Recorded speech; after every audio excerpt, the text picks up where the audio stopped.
This week on Not Another Movie Podcast, a movie legend, three-time Academy Award winner, comes out of his hiatus to remake a German dramedy. It looks like the Lego team will have another hit on their hands after Lego Batman. And David Fincher possibly turning zombie in a much-anticipated sequel.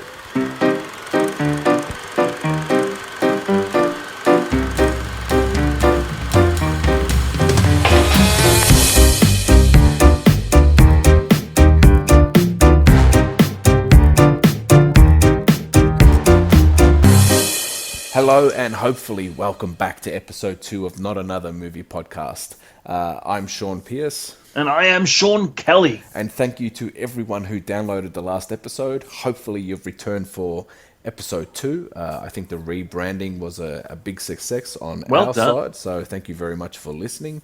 And obviously coming back from the Sean Show. So thank you very much to everyone. I think if numbers start to dip, we need to just keep rebranding and just, sexier and sexier names until... Yeah, well, we'll see this week whether everyone was just tuning in to see if it was actually any better than the last one, or if it was... Like, wait. These guys are serious? This is what... Let me just check the next one. Okay, they are serious. This is the same shit as the Sean Show. Those sons of bitches. So yeah, we'll see this week if the numbers either steady or decrease, whether the show was any good or not. I think if we need to change again, something like Sean on Sean... the Sean Experience or something like that. I think that would get people downloading at least the first one. Or maybe like a take on Jamie Oliver's success, the Naked Podcasters. Maybe that might work. It worked for him. Naked? Well, everyone who tuned in thought that he was naked when he was cooking, but they were sadly mistaken. Was that really? Was he like topless? No, he wasn't nothing. He was just using like naked foods, I'm guessing. Jamie Oliver, you hack. I was quite excited when I heard the Naked Chef. I tuned in and I'm like, he's dressed? What is this? False advertising. Son of a bitch. All right, well, this week it was the Super Bowl over in the US. And as much as I love the NFL and as much as this is the biggest game of the year, what I also love is the commercials that they put to air at like $6 million for 30 seconds, which is insane. But you know what? Yes. Sorry to interrupt. If I was really rich, I would just buy a 30-second slot and just put something. I'd just be sitting on a couch eating chips or something like that. I think that would be if you made hundreds of millions of people watch that. I think that would be worth it. I think we've spoken about it before. That's called fuck you money. Where you can just do whatever the fuck you want. If I had that Friends money, man, that's what I'd be doing. Well, before we get into the trailers as well, can I just say one of the greatest advertisements in the whole Super Bowl was friggin' Pepsi written in drones behind Lady Gaga. Yeah. The use of those drones was amazing. Yeah, it's incredible what they're doing now. All right, well, another big part of the Super Bowl is all the trailers that we get to see. Unfortunately, they're not full 2-minute trailers because that would cost nearly $30 million to air. It's like double the budget of the movie. But we do get to see these 30-minute snippets of big releases that are coming out. And when I saw the teaser trailer for the Pirates of the Caribbean, I went on record to say it was one of the worst trailers I'd ever seen. The movie is automatically on my turd list for 2017, and I would not be watching it. All on the one list, exactly. But this 30-second Super Bowl trailer kind of changed my mind. It actually looks pretty decent.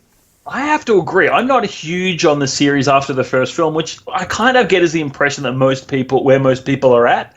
But this one, I don't know what it was about this one, but it kind of got me interested. Yeah. I can't pinpoint what it was. I think it's the visuals. I think that I know that the original director Gore Verbinski has stepped down, so whether it's a different take, but some of the visuals of the ships and everything else that's going on has got me interested. I love the scary looking dead, because at first I was like, it's kind of the same thing as the first film, but taking it in slightly different ways. You've got the dead guys running on the top of the water, which looks terrifying. Yeah. You've got Barbossa, but he's Jeffrey Rush, but it doesn't look like the Barbossa character. No, well, he's in full human form compared to the ghostly Shadow. I haven't even seen the last two of the film, so Okay. I'm hoping I don't have to watch those two to catch on what's happening in this I one think you because I won't might. be. I think you do for two reasons. First of all, I think that's Russell. What's his face? I think it's Barbosa before he becomes the pirate because it Okay. looks like that's just a guess by me, but he looks a little bit unsure and a little bit unseaworthy. But also, there's a flash in it of Legolas. Oh yes. So and he's looking, so you haven't seen the last film because something happens to him in that film, which I thought was really cool, and it looks like they're continuing that story. So if you want to understand that story, I think you're going to have to watch the old ones. Maybe I'll just jump on Wikipedia and just read the plots, Okay, you can do that. and then But just hopefully I'll be able to fill all the blanks when I watch the fifth one. yeah, okay, it's fair enough. There were some cool moments in the later ones, but overall, I think completely missable. But yeah, like we both said, this one could be awesome. Now there were, I think there was about 6 or 7 trailers shown, but we're just going to talk about the ones that we thought actually looked really good. The second one was the new trailer for Guardians of the Galaxy. It does look awesome. But from the trailer, it's an awesome scene where Groot says, "I am Groot," and Yondu says, "What did he say?" And he says, "Welcome to the frickin' Guardians of the Galaxy," but he didn't say frickin'.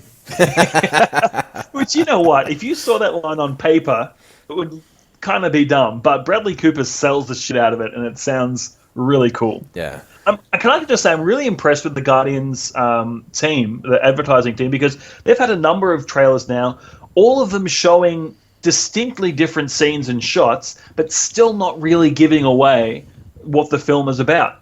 No, well, Which realistically, is a they've lost only art. given away the introduction of Mantis into the group. Yep. This one introduced basically Yondu joining the group. Yep. But apart from that, we haven't really got anything in regards to story, villains. We haven't even seen Kurt Russell, Eco the Living Planet yet. We haven't seen Stallone yet. So, as I said, I keep saying, I don't want to see them. Leave No, them, no, leave no, them to nor the do movie. I. You were going to They sell did a- tickets regardless. You don't have to show everything. That's exactly right. Give us the thrill of the "I am your father" in the cinema again. Yeah, that would be really cool. They did a great poster. Did you see of all the tape decks with the characters' names on Yeah, them yeah, that and was the cool. actors? And the Kurt Russell one was turned around, so it said Kurt Russell, but it didn't say what character he was playing. Oh, that's cool. I didn't notice Yeah, that. I thought that was a nice little touch. Even though it's pretty much confirmed who he's playing, it still leaves a little bit of mystery. Something Well- left in the tank. Well, Funko have released the pop vinyl showing what he looks like in pop vinyl form, Oh, really? as a human form, not in any other different form that he might take, aka the Living Planet form. So he does take, because he has taken that in the comics as well. Yeah.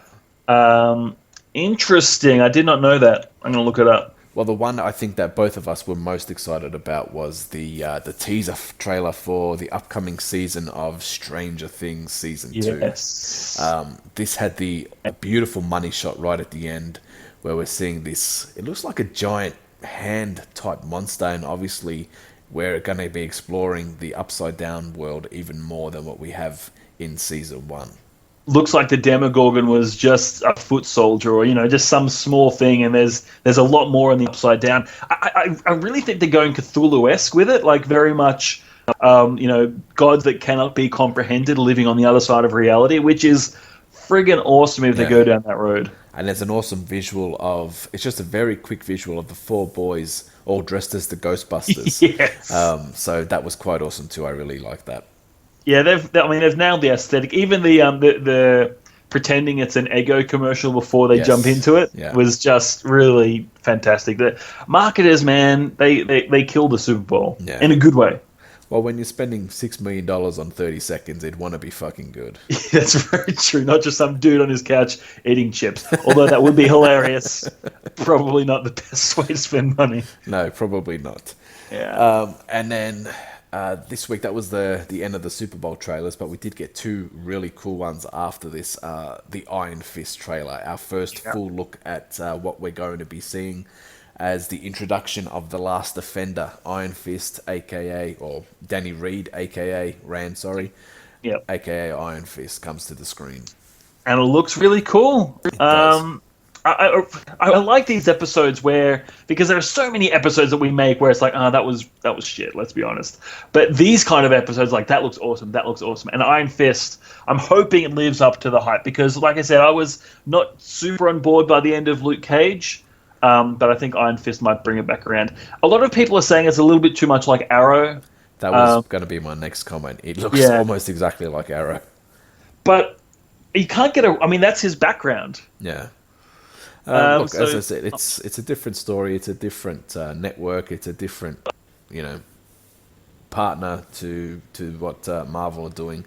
Well, basically, they put out the synopsis as well, and it's basically billionaire Danny Rand returns to New York City after being missing for years, trying to reconnect with his past and family legacy.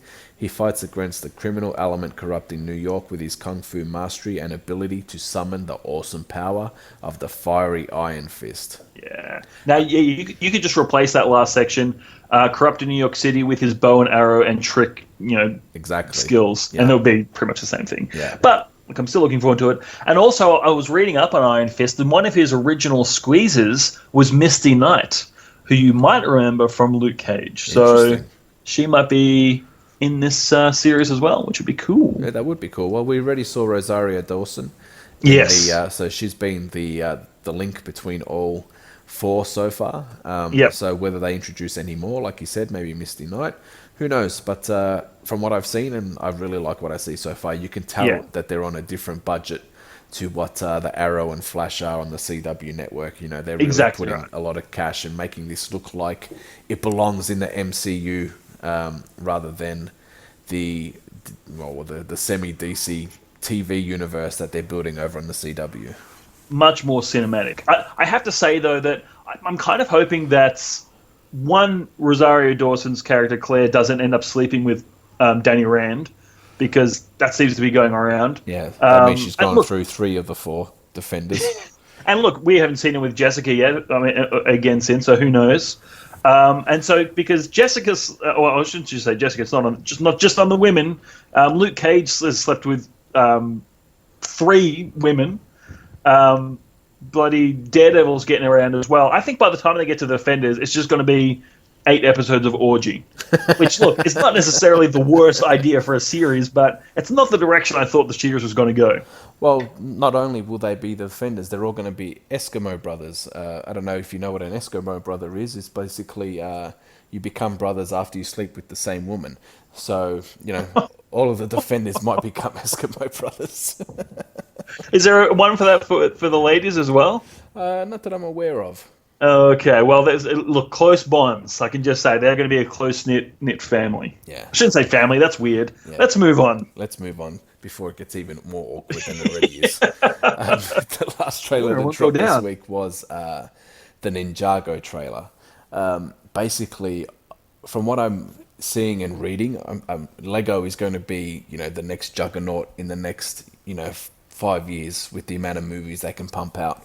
With the success of the Lego movie, they brought on the Lego Batman movie, and now that's coming out it's coming out this week in America and worldwide, and in March in Australia, which I'm still pissed off about.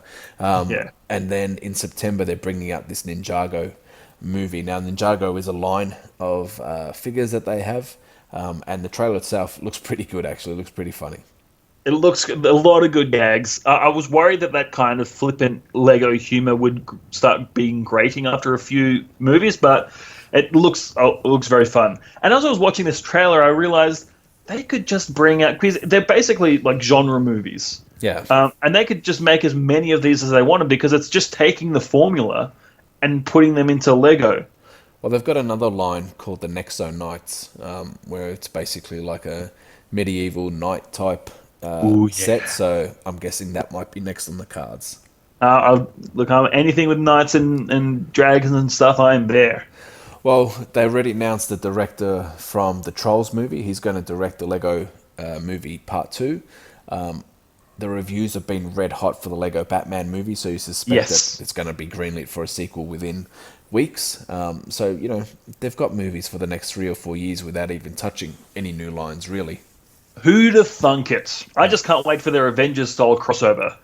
It still got me stumped how the Lego movie wasn't actually nominated for Best Animated Film that year. That's still that still stumps me. But I think maybe people were still blown away that it was good. possibly. Yeah. But yeah, who knows? All right. Well, in DC news this week they confirmed that Cyborg is going to be the third Mother Box in the Justice League film. Yeah. I mean, we Could you be any less excited for that? Or well, it's kind of one of those things that I mean, we knew he was a mother box, right? We saw it in the amazing clip in BBS. yeah, That one but woman still, watches. you could show a little bit more love. Sorry, I'm actually seeing comparisons now between Cyborg and Vision Yeah, because they're both going to be like the what are they called, the MacGuffin that the bad guy wants. So correct. And yeah, it's interesting. possibly the first members of each group to get the ass out of the films. Yeah, could be actually the android and the black guy gone. Yes.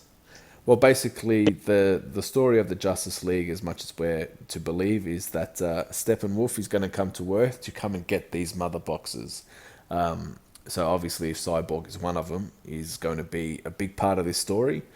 You would expect that he doesn't actually take Cyborg away, considering he has his own solo movie coming out.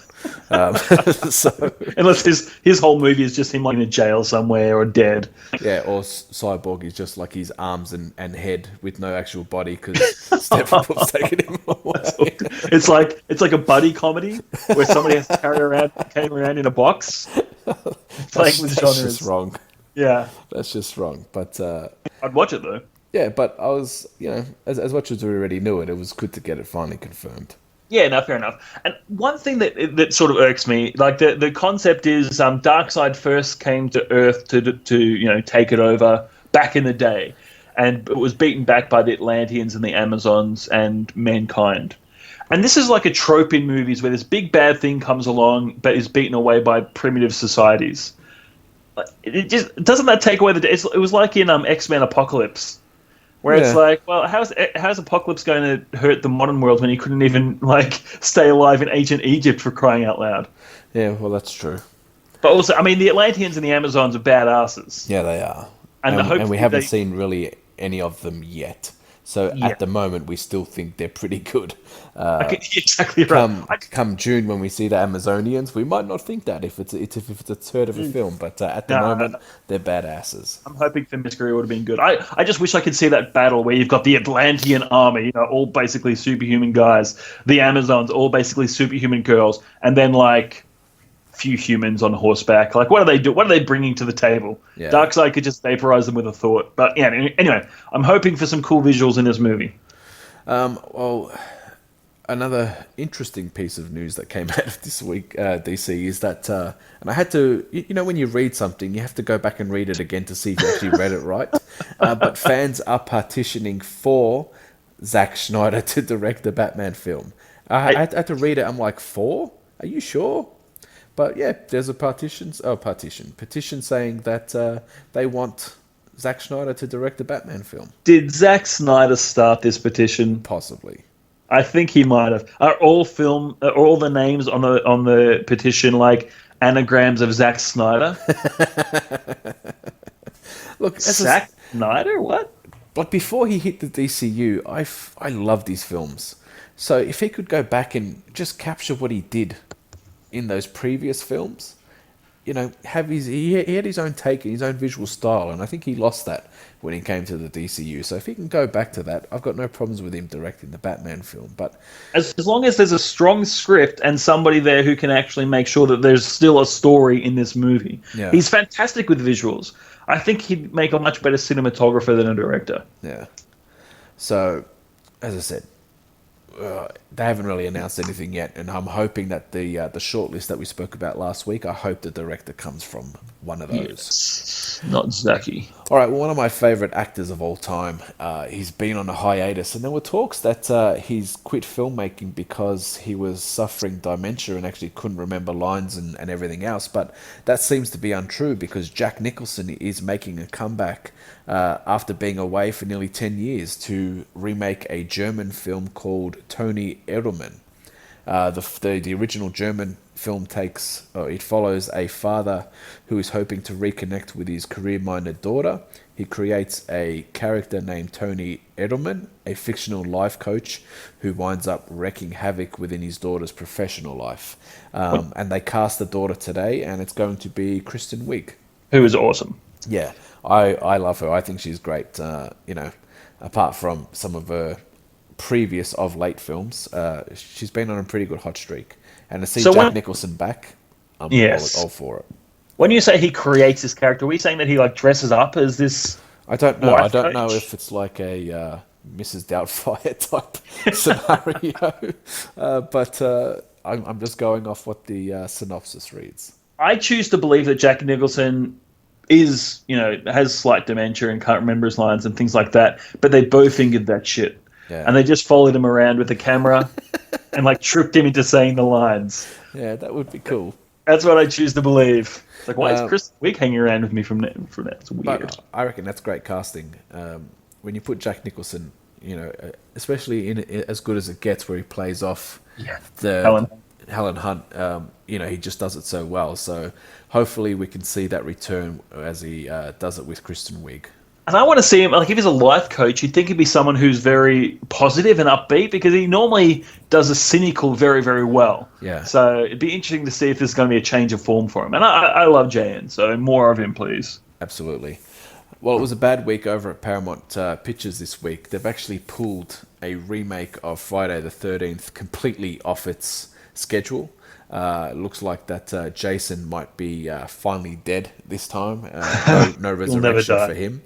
And I was cursing to hear this, is that World War Z, the sequel, has been temporarily taken off its slate as well because it cannot find a director. But hopefully we're going to see maybe David Fincher take on this role as director, and hopefully he said that he's very creatively interested in directing this film.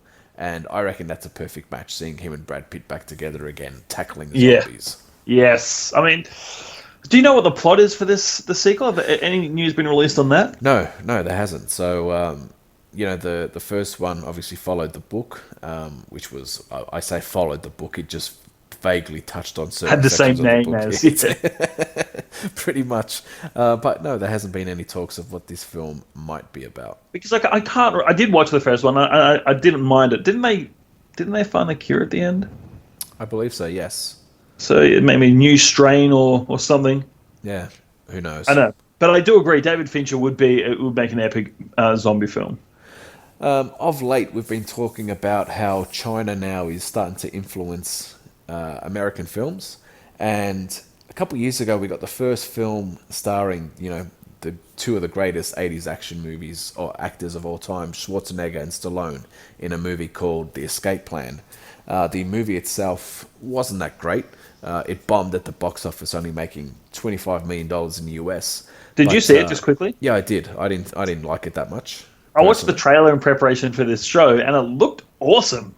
Well, it looked really cool. Maybe just watch the trailer a few times rather than watch the movie itself. All right, that's good to know. But like Warcraft last year, the film went on to make $137 million in worldwide gross, and especially big money coming out of China. So now The Escape Plan 2, which is just at the moment have Stallone attached to it, is going to feature some Chinese story element to it, just to cater for the Chinese market. You know what I'm hearing from all of this? What are you Next hearing? Warcraft is going to be set in China. Well, you're the Warcraft expert. Was there any Chinese or semi? Oh yeah, they released a whole expansion called Mists of Pandaria, which was basically a love letter to because Warcraft is huge in China. Yeah, which is basically a love letter to China. And think, what's that? It's Kung Fu Panda, but in Warcraft. Okay. Yeah, it was awesome. That could be interesting. Yeah. Well, there you go. Send that to who was Duncan? What was his name again? Duncan Jones. Duncan Jones. Send that premise to Duncan Jones. All right, cool. But yeah, okay. So this Escape Plan sequel is going to be has some kind of Chinese element. Correct. To cash in on that China cash. Why not, man? Growing middle class, millions of dollars to be made. All right. Well, surprisingly, in the US this weekend, there's three big films coming out: 50 Shades Darker, Lego Batman movie, and John Wick. Now, the reviews of John Wick have actually been a lot more positive than the original film, and the original film was awesome. Yeah. Currently, it sits on 97% on Rotten Tomatoes. So I got all excited. I'm rubbing my hands together. Beautiful. When are we going to get this down here? There is no Australian release date for this Which film is as yet. incredible. It is an absolute joke. The first film took nearly $3 million at the box office here in Australia, and I think it was the third highest in the original gross of John Wick. And there's no fucking release date yet. Did And someone forget to fill out a form or something? How does this happen? it hasn't even gone to the ratings people yet to even get rated. So even if they do have a release date, it hasn't even actually got a rating yet. And everyone, the government recently put a ban on torrent sites, which you can bypass within seconds, to trying to stop piracy. This is the biggest problem that we have with piracy. Give us the same shit that everyone else is getting at the same time. Don't, make a scenario where people want to see something, they have to go out and pirate it. It's an absolute joke. We don't condone piracy on this show, but we understand that this is what Australians, otherwise law-abiding, God-fearing Australians, are forced to do in the face of such ridiculous international stuff. And the Lego Batman movie is coming out 45 days after the US release. That, as I said, they bitch and complain about piracy and everything else. Well, they're not doing themselves any favors. Do your freaking job, distributors. Make it happen. Make it happen. All right, well, making it happen. This week we're going to introduce a new segment called How to Fix It. So basically we're going to talk about a film that probably wasn't very good and how we think that we can fix that film. It had potential to be good. We are going to talk about Star Wars Episode 1, The Phantom Menace, this week. Yes. Now, do you want to kick off? Yeah, I'll kick off. First of all, okay, the main thing I think they needed to do in this film, and we'll talk about a number of things, but first and foremost, why the hell was Anakin a child when we met him? Yeah. For my mind, that was one of the worst things that they did, because already he's going to have no chemistry with the princess, or whoever they chose his partner to be, and no chemistry with Obi-Wan, who just cheapens their whole relationship. So that's the first thing I would do. I would have had Anakin as a young man in his late teens, at least, in order to build that relationship up early, and not have him weird stalker guy. I would have had him, charismatic, like a Han Solo type, charismatic. People want to be his friend, but has an edge to him. Yeah, I agree with that. What do you got? Well, I personally think it all starts with the top. George Lucas was the biggest problem of this film. Oh, yeah. George Lucas basically financed these films himself. So there was no studio overlooking what he was doing. He had complete, total creative control. And he was just surrounded by arse-lickers who basically worshipped everything that he put out, even if the script was horrendously bad, which it was.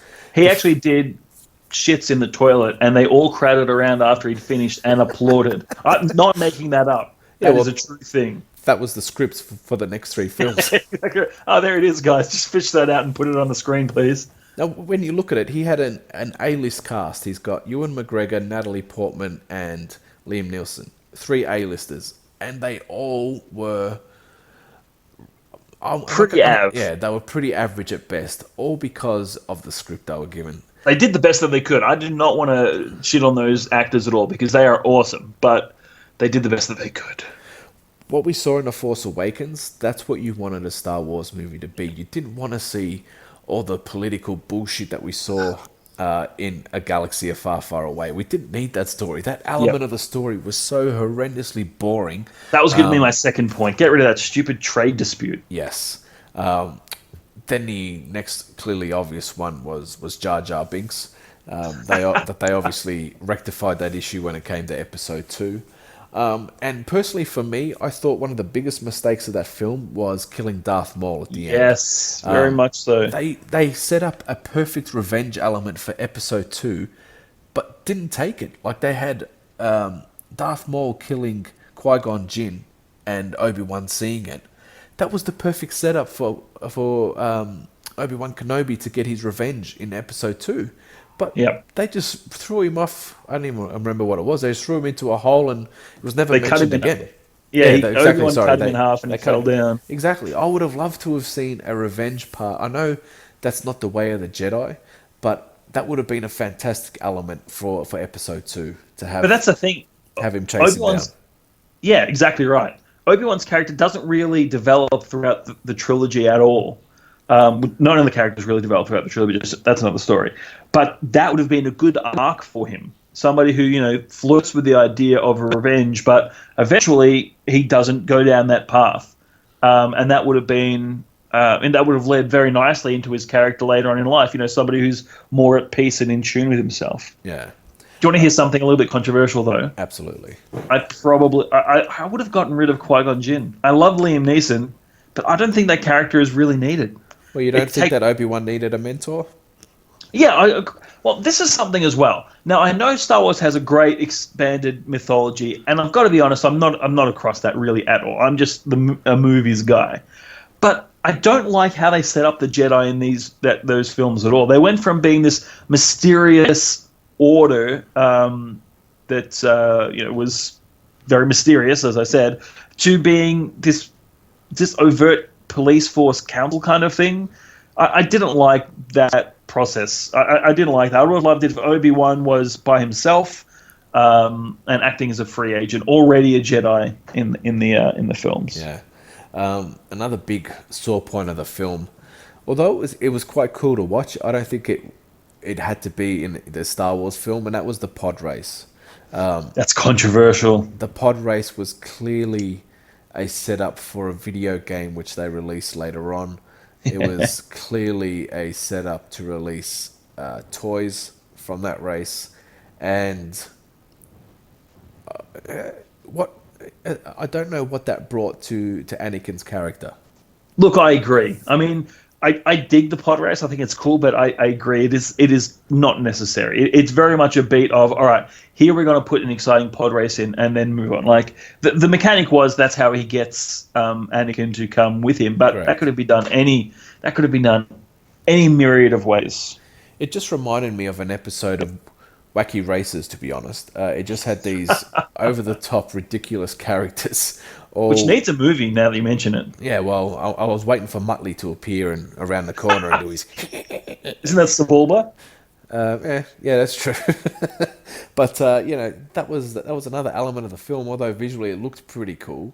And it was just fucking pointless. It just... As I said, it was just to sell toys and video games, in my opinion.